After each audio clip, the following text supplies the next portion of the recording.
Hello everyone, welcome to this session. In this session, I'm going to discuss Unit 4 of the BFM subject, and that is a documentary letter of credit. This is a part 4, and today I'm going to discuss about the articles of the UCP 600. This is a very important topic from the exam point of view, and in a very short time, I'm going to elaborate you that how, like, what every article states. Okay, so I hope everyone has joined us. So let's start the session. So whenever we talk about that, in the previous session we already understood about the letter of credit, and this is the session where we are going to understand about the articles of the UCP 600 and their implications for the banks in handling letter of credit, right? So quickly, I'm just going to start the session now. Understand the very first article of the UCP 600, and what I'm just going to try. मैं बहुत ही कम time में एक एक चीज़ बताने वाला हूँ यहाँ पे. What you have to do, you have to just pen down whenever you find anything is important in the sessions. Okay, so just understand. Let's start with the very first article, that is we can understand like Article 1 of the UCP 600. Okay, so what Article 1 of the UCP 600 state, just understand कि Article 1 जो होता है ये जो क्या state करता है, the very first thing you have to understand कि आर्टिकल 1 ये स्टेट करता है कि यूसीपी 600 बाय डिफॉल्ट अप्लाई नहीं होता. ठीक है, the very important thing that UCP 600 किसी भी लेटर ऑफ क्रेडिट में यूसीपी 600 ऐसा नहीं है कि बाय डिफॉल्ट अप्लाई हो जाएगा. नहीं, you have to state that तो यूसीपी 600 बाय डिफॉल्ट अप्लाई नहीं होता है लेटर ऑफ क्रेडिट पे. Statement needs to be incorporated into LC. एक स्टेटमेंट एलसी में आपको लिखना पड़ेगा that expressly state it is subject to these rules. Okay, so UCP 600 you can understand that is just known as a rules regarding letter of credit. Okay, and in the session जब भी हम एक दो term का use कर रहे हैं, एक टर्म जैसे क्रेडिट, तो दैट मीन्स हम अंडरस्टैंड करेंगे लेटर ऑफ क्रेडिट को. और जब हम एक टर्म का यूज़ करेंगे that is presentation, that you have to understand presentation is related to the like seller और बेनिफिशरी जब वो डॉक्यूमेंट को प्रेजेंट करता है, राइट, लाइक नॉमिनेटेड बैंक पे या नेगोशिएटिंग बैंक पे.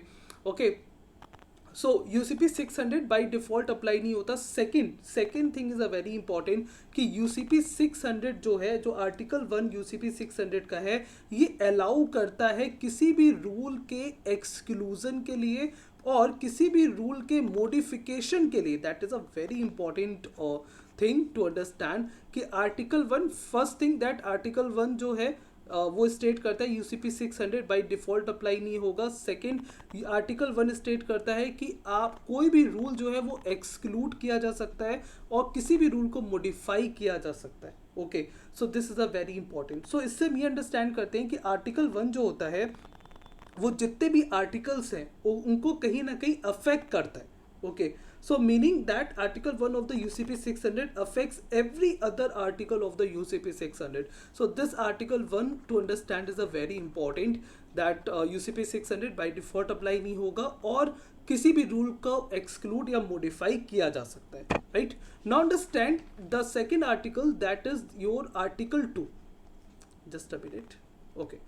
सो आर्टिकल 2 से हम क्या अंडरस्टैंड करते हैं? आर्टिकल 2 इज अबाउट कि revocable credit does not exist in the UCP 600. कि एक टर्म जो हमने अंडरस्टैंड किया था that is revocable letter of credit. Revocable letter of credit जिसको मॉडिफाई किया जा सके, जिसको आप रिवोकेबल लेटर ऑफ क्रेडिट जिसको मॉडिफाई कर सके इशूइंग बैंक, ओके, या कैंसिल करे या मॉडिफाई कर सके, उसको बोलते हैं revocable letter of credit. So you can understand कि रिवोकेबल क्रेडिट जो होता है, अगर हम यूसीपी 600 अगर उस लेटर ऑफ क्रेडिट में ये मेंशन है कि ये लेटर ऑफ क्रेडिट जो है ये subjected to these rules like UCP 600, तो वहाँ पे रिवोकेबल लेटर ऑफ क्रेडिट जो है वो एग्जिस्ट ही नहीं करता है. ठीक है, दैट मीन्स इशूइंग बैंक उसको मॉडिफाई या कैंसिल नहीं कर सकती है, right. So I hope this thing is clear to everyone. So Article 2 states that a credit as any arrangement however named or described that is irrevocable and thereby constitutes a definite undertaking of the issuing bank to honor a compliant presentation. Okay, in the very simple term, if I say that Article 2 state that revocable letter of credit doesn't exist. Now इसके बाद ही हम जो जो next article की बात करते हैं that is article 3. So article 3 states like that a credit is irrevocable even there is no indication to that effect. Suppose that letter of credit पे ये मेंशन है कि ये लेटर ऑफ क्रेडिट जो है subjected to UCP 600 rules. Okay, so you know that UCP 600 is a set of rules. So article 3 जो state कर रहा है कि जो क्रेडिट है वो ऑटोमेटिकली इररिवोकेबल है. ठीक है. So when we talk about that article 3 that states article 3 that states a creditor is irrevocable even there is no indication. Okay, even कोई ऐसा इंडिकेशन नहीं है कि लेटर ऑफ क्रेडिट को हम वहाँ पे मेंशन है या फिर नहीं है. यू कैन अंडरस्टैंड कि आर्टिकल 3 स्टेट करता है कि जो लेटर ऑफ क्रेडिट अगर यूसीपी 600 रूल्स के सब्जेक्टिव में है दैट मीन्स वो automatically irrevocable letter of credit है. ओके, एंड आर्टिकल 10 जो है वो इसको और ज़्यादा क्लैरिफाई करता है with the you can understand with this motive that a credit can neither be modified or cancelled. Okay, so article 10 हम इसी के साथ कवर करते हैं. article 10 you can understand article 10 is all about the like amendment or modifications. Okay, so article 10 that clarify that any credit can neither be modified or cancelled. कोई भी letter of credit जो है वो ना तो modify हो सकता है या cancel हो सकता है without the agreement. अब यहाँ पे एक clause है.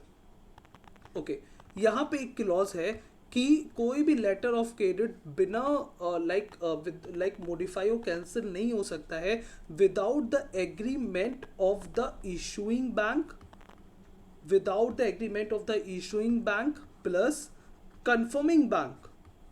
Okay, and the very important that is seller. Okay, so ये तीन persons you can understand without the agreement of the issuing bank, confirming bank and the seller this letter of credit can neither be modified or cancelled. Okay, यहाँ पे एक बहुत ही important thing है understand करने वाली that is applicant.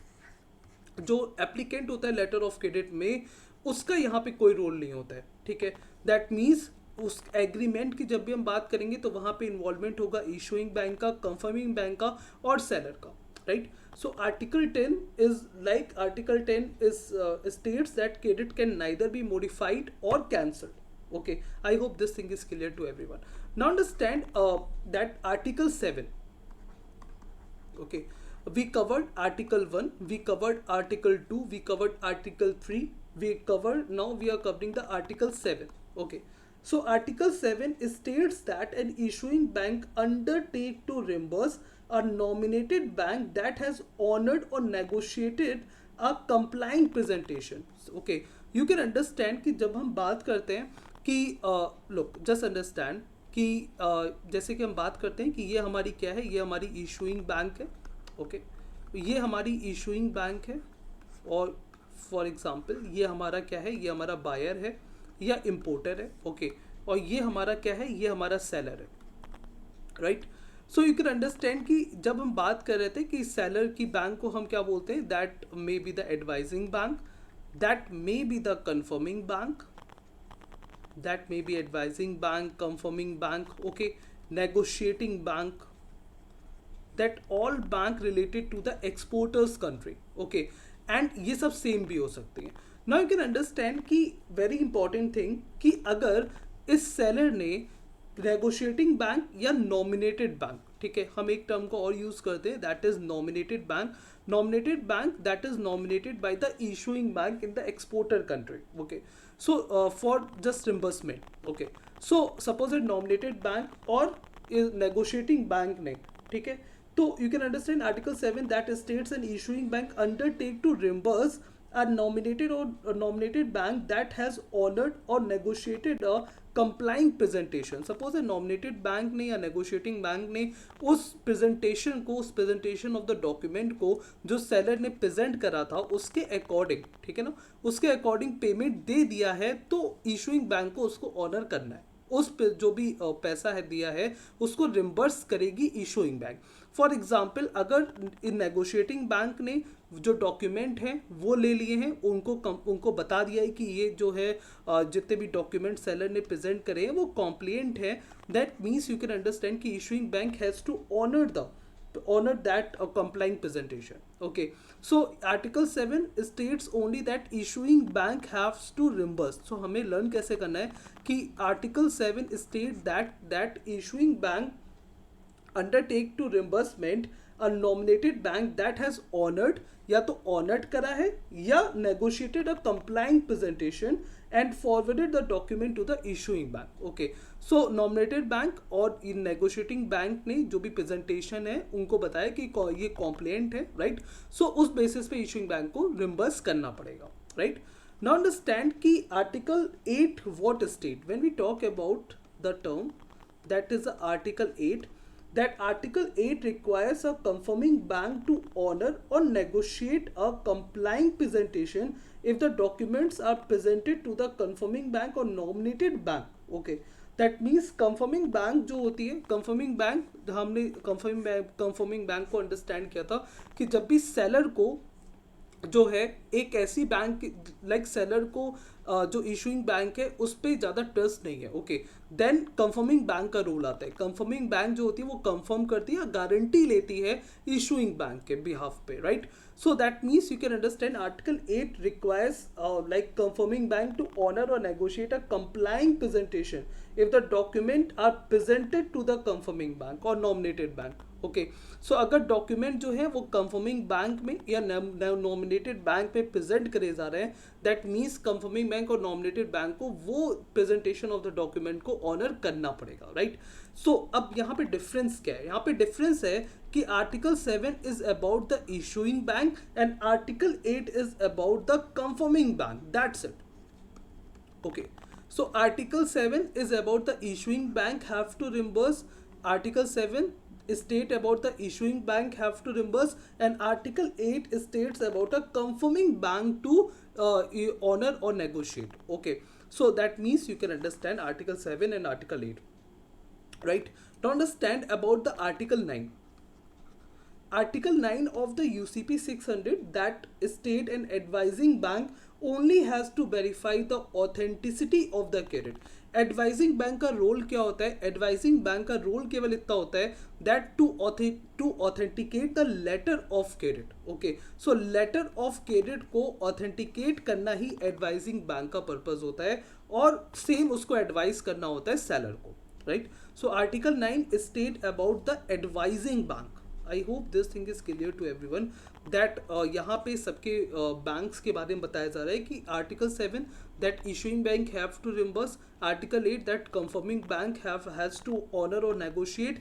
Now article 9 that state what the role of the advising bank. Advising bank advising bank has to verify the authenticity of the letter of credit that it has advised. Okay, and advising bank जो होती है वो second advising bank की services को भी utilize कर सकती है. This is a very important point to understand. Okay, so article 9 is about the role of the advising bank. Now understand article 10.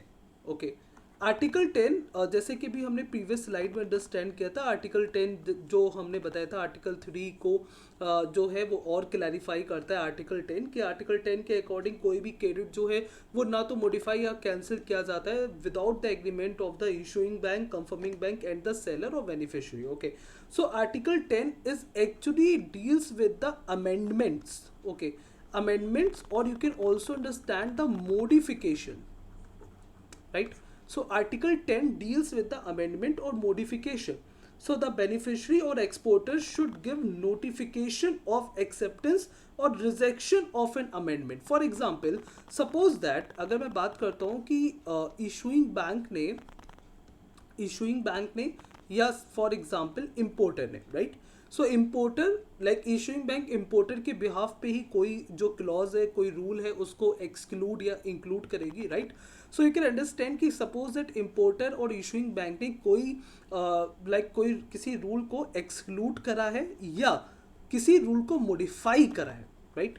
So that means you can understand for that thing seller has to give the notification of the acceptance, that means वहाँ पे exporter या फिर beneficiary को जो है वो notification देना होगा for the purpose of the acceptance और रिजेक्शन, कि वो उसको एक्सेप्ट कर रहा है या फिर रिजेक्ट कर रहा है. That is a very important thing to understand. Okay, that means अगर इंपोर्टर या इशूइंग बैंक किसी भी रूल को एक्सक्लूड या मॉडिफाई करती है, दैट मीन्स वहाँ पे एक्सपोर्टर को अपनी एक्सेप्टेंस और रिजेक्शन दोनों ही नोटिफिकेशन, दोनों का ही नोटिफिकेशन देना पड़ेगा, दोनों को ही बताना पड़ेगा.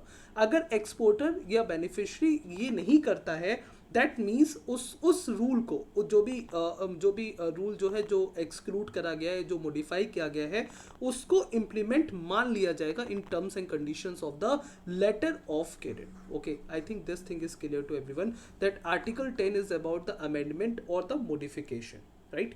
Now understand the article 14. Okay, and this is a very important article. Article 14 is about जो स्टेट करता है कि like time allowed bank for the document review, that कितना लाइक यू कैन अंडरस्टैंड कि डॉक्यूमेंट रिव्यू के लिए कितना time allow है बैंक को. Okay, that actually that also state about the non matching document. Okay, article 14 that state about the time allowed for the bank for the document review. Second, that is a non matching document. Third, that is examination of the document, right? That is examination of the document. And the last, that is a non documentary document, right? Non documentary document. So in the very simple term मैं यहाँ पे बता देता हूँ कि article 14 actually state कि bank के पास केवल 5 दिन होते हैं, 5 दिन, और हम एक अच्छे टर्म में बोले तो बोलेंगे 5 working days. Okay, so banks having the 5 working days or 5 working maximum of the 5 working days, where working days is, you can understand, a day on which the bank is open, right? So a bank having the 5 working days for you can understand for the purpose of the document review. Okay, so banks, this is a very important point to understand, banks only having the 5 working days, and that is stated by the article 14. Okay, second, article 14 clarifying that there is no need of for the mirror image. This is a very important point to understand कि article 14 जो है वो state करता है कि there is no need for the mirror image, but rather data in a document when read in context with the credit. Suppose that letter of credit में कोई data लिखा हुआ है. ओके, लेटर ऑफ क्रेडिट में कोई data लिखा हुआ है और जो डॉक्यूमेंट प्रेजेंट करा गया है उसमें जो डेटा लिखा गया है, तो आर्टिकल 14 स्टेट करता है कि जरूरत नहीं है कि दोनों ही सेम हो, दोनों ही सेम तरह से लिखे हों, राइट? बट दोनों में कोई कॉन्फ्लिक्ट नहीं होना चाहिए. Now understand with a very important example. I'm just going to elaborate you. Just understand कि जब हम बात कर रहे हैं आर्टिकल 14 की, so what we understand, the very first point we understood that bank having only 5 maximum days, 5 maximum working days. Okay, so banks only having the 5 maximum working days. This is the very first point.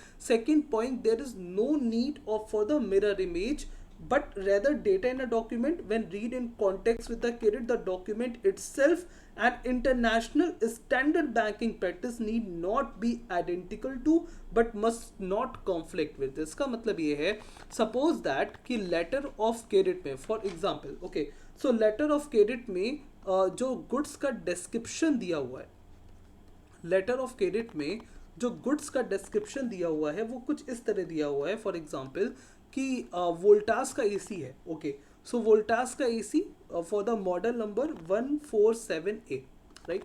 So description letter, like letter of credit में जो goods का description है that is a Voltas AC model 147A. Okay, and अगर मैं बात करता हूँ कि पैकिंग लिस्ट के अकॉर्डिंग एज पर जो भी डॉक्यूमेंट प्रेजेंट हुए हैं, एज पर द उसमें जो भी मेंशन है पैकिंग लिस्ट पे, so there is mention Voltas AC model, just a minute,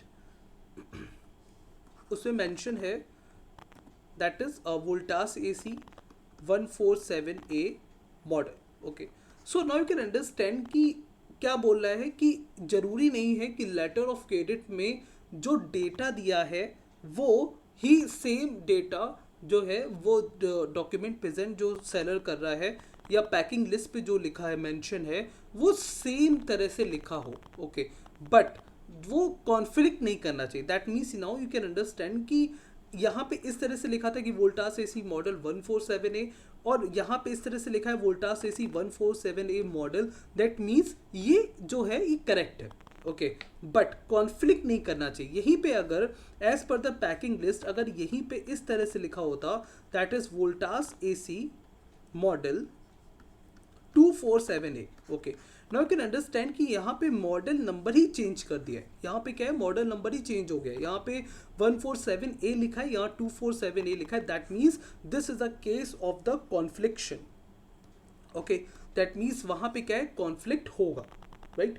So this is known as a confliction. That means you can understand Article 14 state there is no need for the mirror image. There is no need कि mirror image, that means कि बिल्कुल identical लिखा हो उसकी need नहीं है, but conflict नहीं होना चाहिए। I hope this thing is clear to everyone.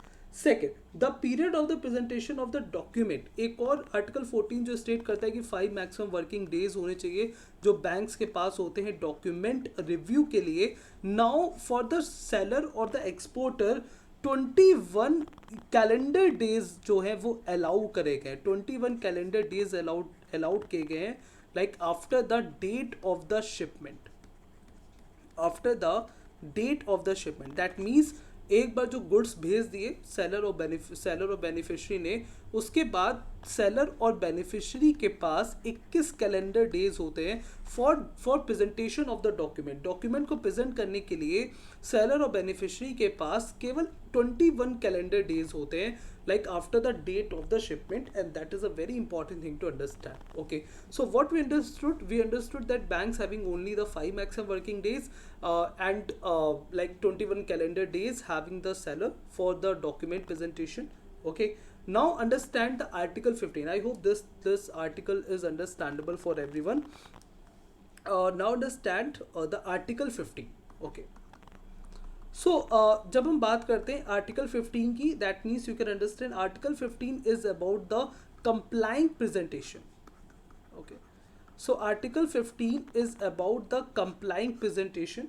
So UCP 600 clarifying that issuing or nominated bank has to start the settlement process when bank determines that presentation is compliant. Okay, compliant that means जो rules के according, so compliant that means you can understand कि seller ने जो है वो document present करे bank में। Okay, और बैंक ने कहा ये जो डॉक्यूमेंट है ये कंप्लाइंट है, right.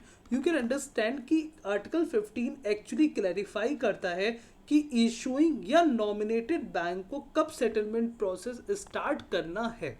Okay, so that means article 15 of the UCP 600 clarifying that issuing or nominated bank, okay, issuing bank or nominated bank has to start the settlement process. Issuing bank or nominated bank, that means article 15 is about the settlement process, like when to start the settlement process, that actually clarified by the article 15. I hope this thing is clear to everyone, right?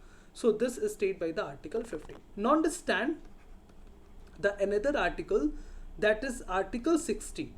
Okay, so article 16 is about the discrepant document, right? Just understand what we understand by the discrepant document. Just understand.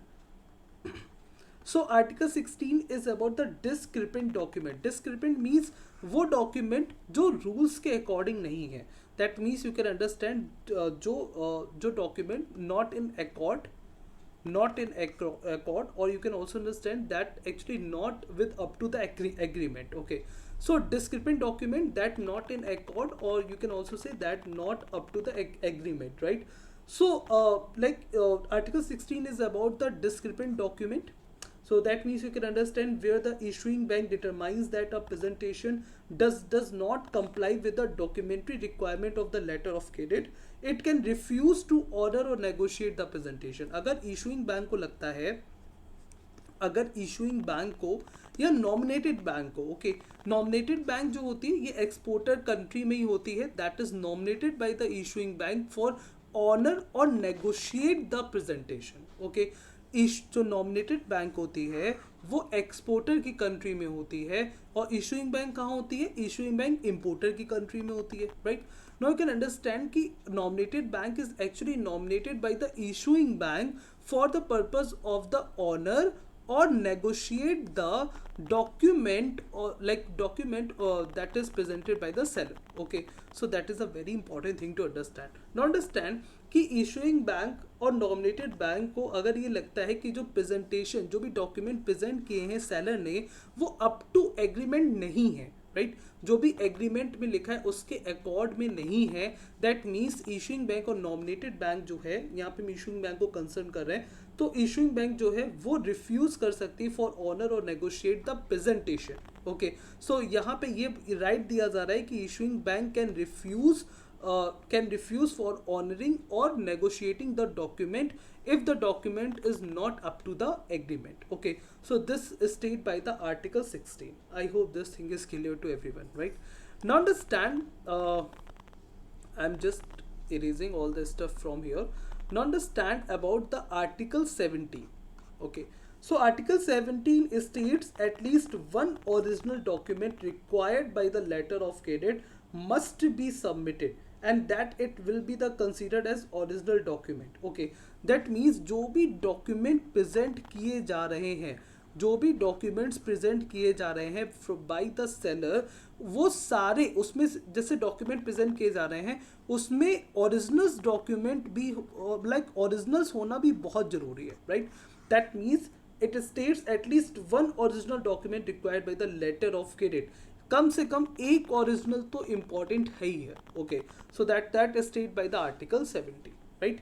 Now understand the article 18. Okay, so article 18, what state? Article 18 is about the commercial invoice. Okay, so article 18 is about the commercial invoice. So एक commercial invoice में you can understand कि क्या क्या होना चाहिए। जो भी commercial invoice होता है that means that is a paper of the like good, that is a paper of like the amount of the goods and whatever the goods purchased and whatever the goods are sold, right? So a commercial invoice, that what commercial invoice should have. Okay, so the very first thing that it must appear to have been issued by the beneficiary.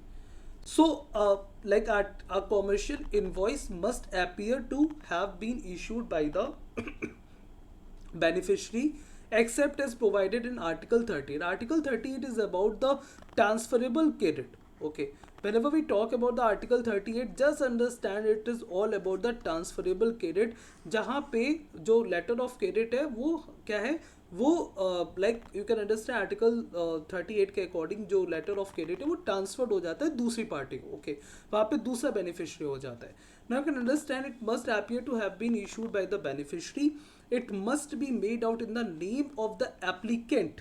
Okay, it must be made out in the same currency as the credit. Like letter of credit में, like for example letter of credit में amount दिया है that is 58,000 rupees, that means the same in the same currency में वो जो है document है, वो जो कॉमर्शियल इनवॉइस है वो प्रेजेंट होगा इन द सेम करेंसी। अगर इंडियन रुपीज़ है तो इंडियन रुपीज़ में, अगर डॉलर है तो डॉलर में, right. Need not be sign, इसमें साइन की जरूरत नहीं होती है। Commercial invoice you can understand it must appear to have been issued by the beneficiary, it must be made out in the name of the applicant. Okay, किसके नाम से वो बिल जनरेट हुआ है, या फिर जो इम्पोर्टर का नाम, यू कैन अंडरस्टैंड कि जो इम्पोर्टर का नाम है, एक्सपोर्टर का नाम है, और किस करेंसी में, दैट्स इट। ओके, सो एक कॉमर्शियल इनवॉइस क्या है, एक्सपोर्टर का नाम। एक कॉमर्शियल इनवॉइस क्या है, इम्पोर्टर का नाम। एक कॉमर्शियल इनवॉइस क्या है, जिसमें सेम करेंसी मेंशन हो। Okay, it need not be signed, right. So that is known as a article 18. I hope this thing is also clear to everyone. Now understand article 19 to 24 what state. Okay, so under UCP 600 a generic set of rules generally applies to all transport document. Now understand whenever we talk about the article 19 to 24 you should understand कि एक generic set of rule जो है वो apply होते हैं सारे transport documents पे, and that you have to understand that document must indicate the name of the carrier. What we understand by the carrier? Carrier, you can understand, it is like the person or company that transport goods or people for any person or company. Okay, so and it is responsible for any loss during transport. So carrier basically क्या होते हैं, जो goods को transfer करते हैं किसी दूसरे person के लिए, right. So carrier that means you can understand जो गुड्स को ट्रांसफर करते हैं for the purpose of the other people, right? So the document must indicate the name of the carrier and be signed by the carrier or the named agent, या फिर like career के behalf पे कोई agent है तो वो उसके द्वारा साइन हो या कैरियर के द्वारा साइन होना चाहिए. द मास्टर और the named agent for on behalf of the master. For example master है तो मास्टर के द्वारा, या कोई एजेंट है जो मास्टर के बिहाफ पे साइन कर रहा है तो उसके द्वारा, right. Now, second, any signature by the carrier, master or agent must be identified as that of the carrier, master or agent. That means ये तो हर जगह मिलेगा क्लॉज. That means जो भी साइन कर रहा है, जो भी साइन कर रहा है वो आइडेंटिकल होना चाहिए, वो आइडेंटिफाई होना चाहिए, राइट. सो जो भी साइन कर रहा है वो आइडेंटिफाई होना चाहिए कि साइन किसने करें, कैरियर ने करें या मास्टर ने करें या एजेंट ने करें. Okay, this is a very important point और ये पॉइंट आपको हर आर्टिकल्स में मिलेगा, right. Third, that any signature of an agent must indicate whether the agent has signed for or on behalf of the carrier, for or on behalf of the master. कि जो भी agent है उसने किसके behalf पे sign किए, उसने career के बिहाफ पे साइन किए या मास्टर के बिहाफ पे साइन किए, ये भी इंडिकेट होना चाहिए. दैट मीन्स क्या क्या इंडिकेट होगा, सपोज दैट कैरियर ने जो है उस पर साइन करे, राइट. डॉक्यूमेंट पे कैरियर ने साइन किए तो क्या क्या रिप्रेजेंट होगा, ये रिप्रेजेंट होगा कि कैरियर ने साइन किए.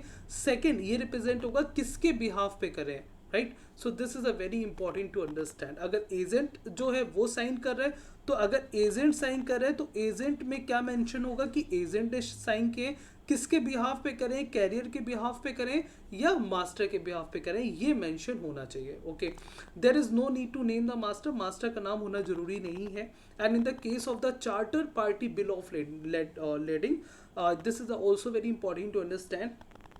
What we understand by the charterer, you can understand a term, that is what you understand by the charterer. Just understand कि एक टर्म होता है शिप ओनर. ओके, एक टर्म होता है ship owner. when we talk about the party that rent out the ship is known as a ship owner.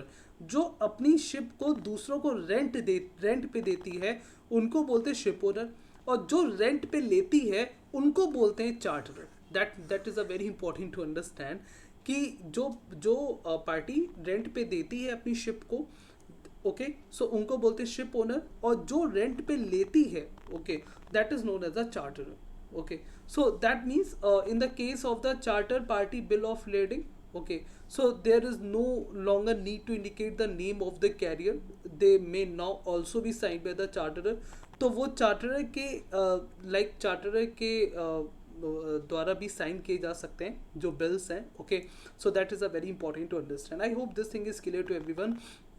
The very important thing to understand कि carrier और जो है वो उनका नाम मेंशन होना चाहिए एंड वो साइन होने चाहिए, राइट.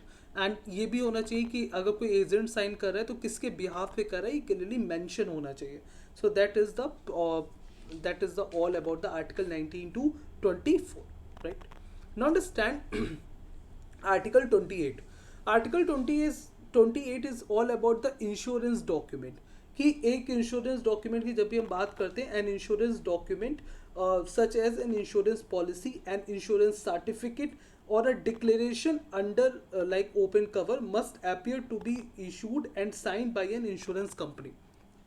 ओके, सो जो भी इंश्योरेंस के डॉक्यूमेंट हैं, जो भी पॉलिसीज़ हैं, जो भी सर्टिफिकेट हैं, वो किसके द्वारा साइन होनी चाहिए, that is signed by the insurance company. Okay, that is signed by the insurance company. This is a very important clause actually to understand कि जो भी इंश्योरेंस डॉक्यूमेंट है वो किसके द्वारा साइन होने चाहिए, by the insurance company. Okay, like an underwriter और देयर एजेंट्स और देयर प्रॉक्सीज. नाउ अंडरस्टैंड कि कोई भी इंश्योरेंस डॉक्यूमेंट है like insurance policy, insurance certificate और कोई भी डिक्लेरेशन है वो किसके द्वारा must appear to be issued and sign by the insurance company and underwriter और देयर एजेंट, और उनके एजेंट भी कर सकते हैं, और their proxies. Proxies, what do you understand by the proxy? Proxy is like, you can understand the like is an agent legally authorized to act on behalf of the another party. You can understand कि जो authorized होते हैं, जो legally authorized होते हैं, like तो जो legally authorise होते हैं on the behalf of the insurance company. Okay, like वो साइन कर सकते हैं, right. Second, like any sign by the agent or proxy must indicate whether the agent or proxy has signed for or on behalf of the insurance company. That means वो indicate होना चाहिए. अगर कोई भी agent, जहाँ भी आपको agent दिखेगा या proxy दिखेगा, you should understand कि clearly indicate होना चाहिए कि किसके behalf पे sign किया है. ओके, सो दिस इज, मैंने अभी कहा था कि ये जो क्लॉज है आपको हर जगह मिलेगा कि अगर कभी भी एजेंट या प्रॉक्सी जो है वो साइन करते तो ये क्लियरली इंडिकेट होना चाहिए कि किसके बिहाफ पे साइन करा है, right. So and another thing that when the insurance document indicates that it has been issued in more than one original. कभी भी कोई भी इंश्योरेंस डॉक्यूमेंट होता है वो इंडिकेट करता है कि ये एक से ज़्यादा ओरिजिनल में इशू किया गया है. दैट मीन्स आपको सारे ओरिजिनल जो हैं वो प्रेजेंट करने पड़ेंगे, राइट. कवर नोट है कितना, like that will not be accepted, and insurance policy is acceptable in lieu of an insurance certificate or a declaration under an open cover. And the very important point, this is the date of the insurance document must be no later than the date of shipment. That means suppose that आपका date of shipment जो है वो 15 मार्च 22 को है, right. और insurance document की जो date है, ओके, जो इंश्योरेंस डॉक्यूमेंट की डेट है वो 18 मार्च 22 है. So that means it is not acceptable, right. So the date of the insurance document must be no later than the date of shipment. This is a very important point to understand. Unless it appears from the insurance document that the cover is effective from a date not later than the date of shipment. Like you can understand कि अगर ये लिखा है, suppose at कोई insurance document है और वो cover कर रहा है from the date of the shipment, so ये एप्लीकेबल हो सकता है. बट यू कैन अंडरस्टैंड कि कोई भी इंश्योरेंस जो है वो डेट ऑफ शिपमेंट के बाद से अगर कवर कर रहा है, लाइक दैट मीन्स वो एक्सेप्टेबल नहीं है. That state by the article 28. Article 28 is all about the insurance document, right. Now understand. Now understand the Article 31. Article 31 is about the partial drawings or shipment. Now understand a very important thing that अब क्या है, partial drawing और shipment जो है वो allow है, और इसके बेस पे हम case study भी understand करेंगे in the next session. Okay, so that means you can understand कि partial drawing और shipment जो है वो allow है. अब यहाँ पे कुछ चीज़ें हैं. फॉर एग्जाम्पल कि कोई डॉक्यूमेंट प्रेजेंट किया गया है, a presentation consisting of more than one set of the transport document evidencing shipment commencing on the same means of conveyance and for the same journey provided they indicate the same destination will not be regarded as covering a partial shipment. Okay, एक छोटे से term में मैं बता देता हूँ कि partial shipment के अबाउट बताया गया है कि पार्शियल शिपमेंट किसको माना जाएगा और किसको नहीं माना जाएगा. ओके, सो दैट मीन्स अगर कोई भी जो है, अगर कोई भी डॉक्यूमेंट जो प्रेजेंट किया गया है, जो भी ट्रांसपोर्ट डॉक्यूमेंट प्रेजेंट किए गए हैं, अगर उसमें ये एविडेंस हो रहा है कि जो शिपमेंट है वो सेम मीन्स ऑफ कन्वेंस है, okay, and for the same journey है, provided they indicate the same destination, और सेम डेस्टिनेशन को इंडिकेट कर रहे हैं, that not regarded as covering a partial shipment. Okay, even they if they indicate different date of the shipment. For example किसी seller को, okay, किसी seller को, for example कोई सेलर है, लाइक यूएसए का कोई सेलर है, और उसको जो है वो इंडिया में कोई सामान जो था वो भेजना था, राइट. सो शिप के थ्रू यू कैन अंडरस्टैंड कि अब उसको भेजना था यहाँ पे. सो अब यहाँ पे क्या है, फॉर एग्जाम्पल उसको लाइक फॉर एग्जाम्पल उसको 1000 कार्टून्स मैं बोल देता हूँ, सपोज इट उसको 1000 कार्टून्स जो थे वो भेजने थे. ओके, अब ट्रांसपोर्ट डॉक्यूमेंट में फॉर एग्जाम्पल उसने 15 मार्च 22 को 500 कार्टून्स भेज दिए. ओके, एंड 17 मार्च 22 को भी उसने 500 कार्टून्स भेज दिए. That means you can understand in this case like this thing is actually written here that even if they indicate different date of shipment or different port of loading, okay, सब for example कि different port पे भी loading हुई, for example एक loading कहीं पे हुई, एक loading कहीं पे हुई, okay, that means places of taking in charge or dispatch if the presentation consists of more than one set of transport document, the latest date of shipment as evidence on any of the set of the transport document will be regarded as the date of shipment, okay. So the very first thing that अगर सब कुछ सही है, that means जहाँ पे सामान जाना था वो भी सेम है, बस शिपमेंट की डेट में डिफरेंट है या फिर लोडिंग जो है वो डिफरेंट पोर्ट्स पे हुई है, बट डेस्टिनेशन सेम है, डेस्टिनेशन सेम है, just understand the term that destination जो है वो तो सेम है, ओके, शिपमेंट की डेट चेंज हो गई, जो शिपमेंट है उसकी डेट डिफरेंट है, ओके, 15 मार्च को एक हुआ, 17 मार्च को एक हुआ, ओके, या फिर डिफरेंट पोर्ट पे लोडिंग हुई, दैट मीन्स उसको पार्शियल शिपमेंट नहीं माना जाएगा। And the very important thing that अगर मैं बोलूँ कि इसके शिपमेंट की डेट क्या मानी जाएगी, then you will say that shipment date is known as a 17 March 2022, okay. So shipment की डेट क्या मानी जाएगी, that is 17 March 2022, this is a very important to understand, right?